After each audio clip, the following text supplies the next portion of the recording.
Amigos portistas, hoje trago-vos um daqueles vídeos que não se vêem de ânimo leve, porque o que tenho para partilhar vai tocar no orgulho, na raiva, na saudade, na esperança e naquela confiança que nos faz acreditar sempre até ao último segundo. São 5 notícias fortes, 5 momentos que mostram tudo o que é viver o Porto, desde decisões que deixam muita gente a falar, a lesões que nos preocupam, despedidas que marcam, homenagens que arrepiam e um fecho de mercado que pode abalar a época. E como isto é sentir Porto a sério, não quero ninguém a chegar ao fim e dizer que perdeu uma. Deixa já o teu like, ativa o sininho e subscreve, porque aqui vamos falar com alma, com paixão e com a verdade que se vive nas bancadas. E digo-te, se pensas que já viste dias agitados, o que está prestes a rebentar hoje vai fazer parecer que tudo o resto foi só aquecimento. Rodrigo Mora, o miúdo que fez o Dragão levantar-se vezes sem conta na última temporada, começou esta nova época no banco. Sim, no banco, e não foi por lesão nem por castigo. Foi a opção técnica de Francesco Farioli, o novo comandante da nossa equipa. O italiano, que chegou para substituir Martin Anselmi, deixou claro que confia no talento de Mora, que acredita que ele vai ter um papel importante, mas que, neste jogo de estreia contra o Vitória SC, preferiu apostar noutras dinâmicas.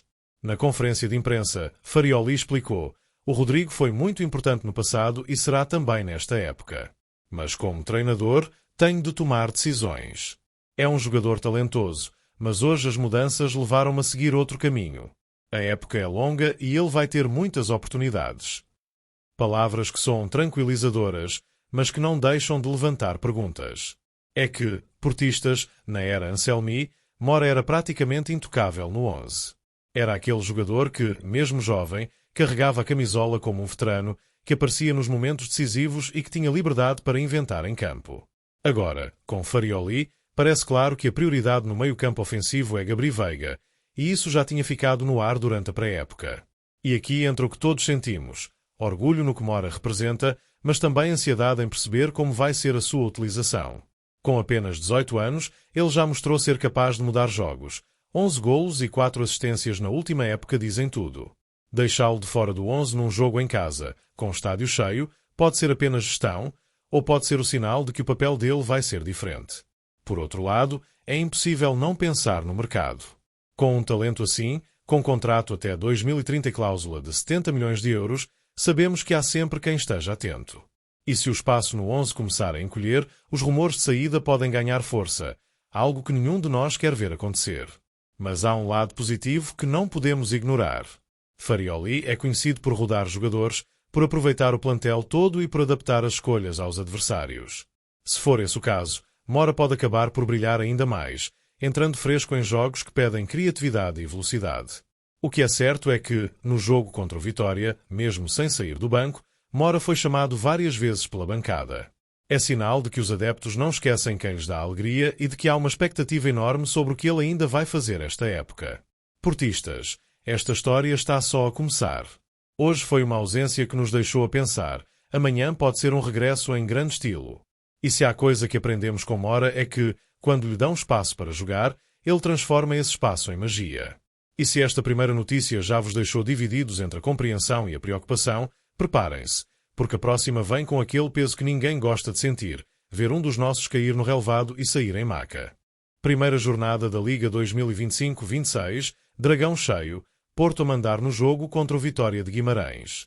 O ambiente era perfeito para começar a época com confiança, até que, aos 55 minutos, Martim Fernandes, um dos nossos miúdos formados no Olival, titular no lado esquerdo da defesa, disputa uma bola, apoia mal a perna esquerda e cai imediatamente ao relvado, agarrado ao joelho. O silêncio que se fez no estádio diz tudo. Não é normal ver Martim, combativo como é, pedir assistência tão rápido. Quando a maca entrou e ele foi substituído por Zaidu, já todos percebíamos que não se tratava de uma simples pancada. No dia seguinte, o clube confirmou: lesão no ligamento colateral externo do joelho esquerdo. A boa notícia? Não vai precisar de operação. A má notícia? Não disseram quanto tempo vai ficar fora. E é exatamente essa incerteza que pesa, porque uma lesão no joelho nunca é coisa leve e, dependendo da gravidade, pode afastar um jogador por várias semanas ou até meses. Martim é daqueles jogadores que representam mais do que uma posição em campo. É símbolo da nossa formação, um jovem que sabe o que significa jogar a Porto. Vê-lo sair assim, no primeiro jogo oficial, é um golpe no balneário e também nas opções de Farioli, que já tinha uma defesa a precisar de estabilidade. Para complicar, poucos minutos depois, Jan Bednarek também saiu com queixas físicas. Felizmente, não passou de um susto e os exames confirmaram que não há lesão. Já Francisco Moura, outro lateral, está a recuperar e treinou condicionado, mas ainda não está pronto. Ou seja, para já, a ala esquerda da defesa está reduzida a Zaidu como única opção totalmente à PTA. O que mais impressiona neste tipo de situação é a rapidez com que tudo muda. Antes do jogo, ninguém imaginava ter de repensar a defesa para a segunda jornada. Agora, Farioli vai ter de adaptar o 11 para a deslocação a Barcelos contra o Gil Vicente e decidir se aposta em Zaidu, se acelera a recuperação de Moura ou até se improvisa alguém na posição. Portistas, sabemos que as lesões fazem parte do futebol, mas é impossível não sentir frustração quando acontece logo a um jogador que vinha com tanta fome de mostrar serviço. Martim estava a agarrar o lugar, queria afirmar-se, e isto obriga-o a parar justo no momento em que tinha tudo para crescer ainda mais. O apoio dos adeptos vai ser fundamental. No Dragão, quando foi levado de maca, saiu aplaudido de pé, e isso é Porto puro, reconhecer a entrega, mesmo quando o destino não ajuda. Agora, o foco dele é recuperar, e o nosso é manter a equipa forte até o termos de volta. E se esta notícia já deixa o coração apertado, preparem-se para o que vem agora, porque a próxima mistura tristeza e orgulho num só momento, com um capitão que não conteve as lágrimas ao falar de uma lenda que partiu. O apito final tinha acabado de soar no Dragão. Vitória clara por 3-0 sobre o Vitória de Guimarães. 3 pontos no bolso, arranque perfeito na Liga. Mas, naquele momento, a alegria do resultado deu lugar a algo maior. Diogo Costa, o nosso capitão, caminhou para a Flash Interview com a voz embargada, olhos marejados e uma camisola especial vestida, a camisola de Jorge Costa, o eterno bicho, que nos deixou há exatamente uma semana. Queríamos muito honrar o Jorge. Quero mandar um forte abraço à família, aos amigos, a todos. Hoje o objetivo era deixá-lo orgulhoso. Espero que, tal como eu, o Jorge e os adeptos estejam orgulhosos, disse Diogo, e não havia portista que não sentisse um aperto no peito ao ouvir aquelas palavras. Mas a homenagem não começou ali. Desde antes do apito inicial que o estádio estava diferente. Coreografia especial nas bancadas, tarjas com mensagens de gratidão e um momento arrepiante logo aos 2 minutos de jogo, em alusão ao número que Jorge Costa usava nas costas, o 2. Toda a gente em pé, aplausos, vozes a ecoar pelo nome dele, como se quisessem que lá de cima ele sentisse cada batida de coração no Dragão. Jorge Costa não foi apenas um jogador lendário. Foi capitão, foi líder, foi símbolo de uma geração que levou o Porto ao topo do mundo. E, nos últimos anos, foi também dirigente, sempre com a mesma paixão e a mesma exigência que tinha em campo. A sua morte repentina no Olival, durante o trabalho diário, abalou todos, jogadores, treinadores, adeptos.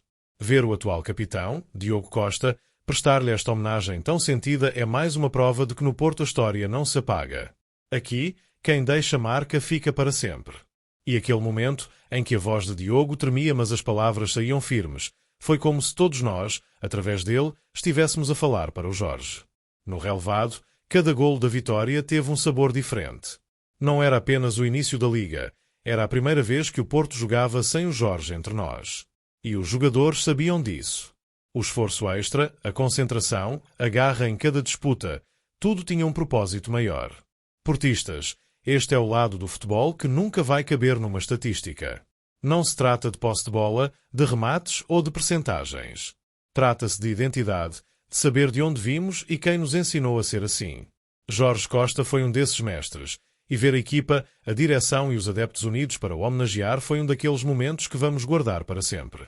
E se este jogo já tinha tanto peso emocional, o que vem a seguir fecha um ciclo e abre outro, porque na próxima notícia vamos falar de despedidas no banco, mudanças no comando e do fim oficial de uma era que começou há poucos meses, mas deixou marcas profundas. O Porto tornou oficial. Martin Anselmi já não é treinador do clube. A ligação, que tinha contrato válido até 2027, chegou ao fim por acordo mútuo e o comunicado deixou claro que houve entendimento entre as partes. Mas mesmo quando o texto é formal e diplomático, não dá para ignorar o que isto significa no contexto da nossa época. Anselmi chegou em janeiro, vindo do Cruz Azul, num processo que já tinha sido polémico pela forma como foi feito. O Porto pagou 3,1 milhões de euros para o libertar do contrato com os mexicanos. Veio com a promessa de dar um novo rumo à equipa, de implementar ideias diferentes e, no início, Trouxe até alguma expectativa pela sua postura e pela forma como falava de futebol. Mas a realidade foi dura. Poucos meses depois, veio o Mundial de Clubes nos Estados Unidos, e a eliminação precoce acabou por ser o golpe final. Mais do que o resultado, ficou a sensação de que a equipa não estava preparada nem física nem mentalmente para competir ao mais alto nível naquela altura. A partir daí, a relação entre treinador, balneário e direção nunca mais foi a mesma. O acordo de rescisão agora confirmado revela também algo importante. Anselmi abdicou de metade do valor que teria a receber, ficando apenas com o equivalente a mais um ano de contrato. É um gesto que mostra que, apesar da saída, não quis arrastar o processo nem transformar isto numa guerra.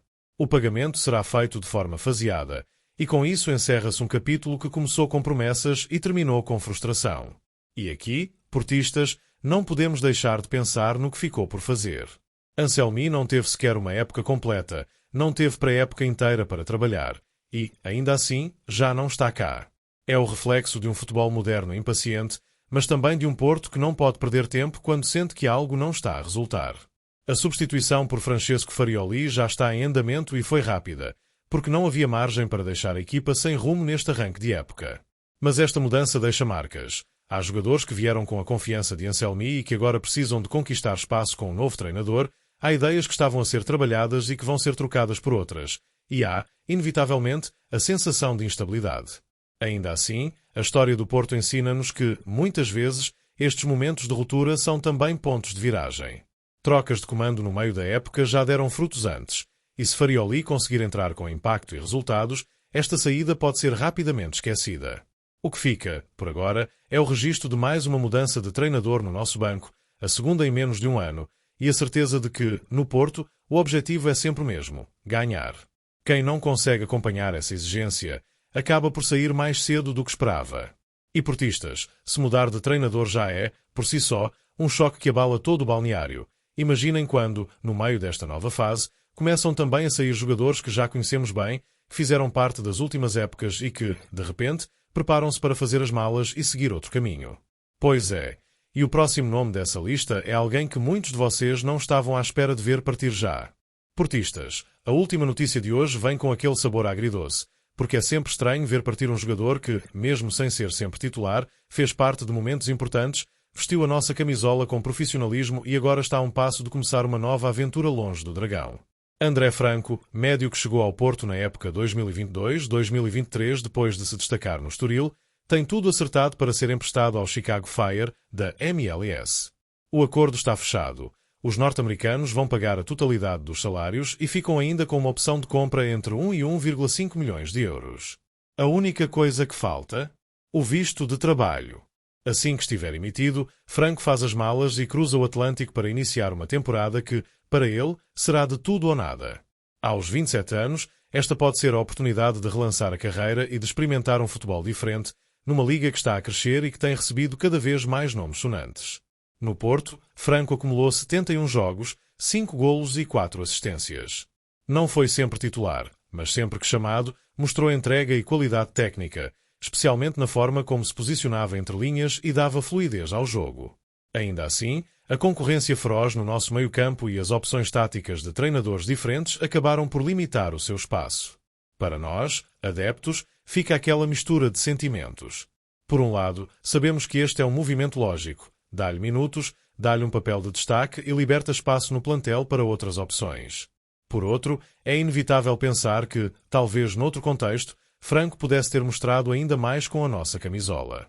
E esta é a magia e a dureza do futebol no Porto. Ninguém fica por ficar e todos sabem que aqui a exigência é máxima. Franco vai agora testar-se noutro ambiente, com novas responsabilidades, e nós ficamos a torcer para que brilhe, porque quando um jogador passa pelo Dragão com respeito e trabalho, leva consigo um pedaço da nossa história.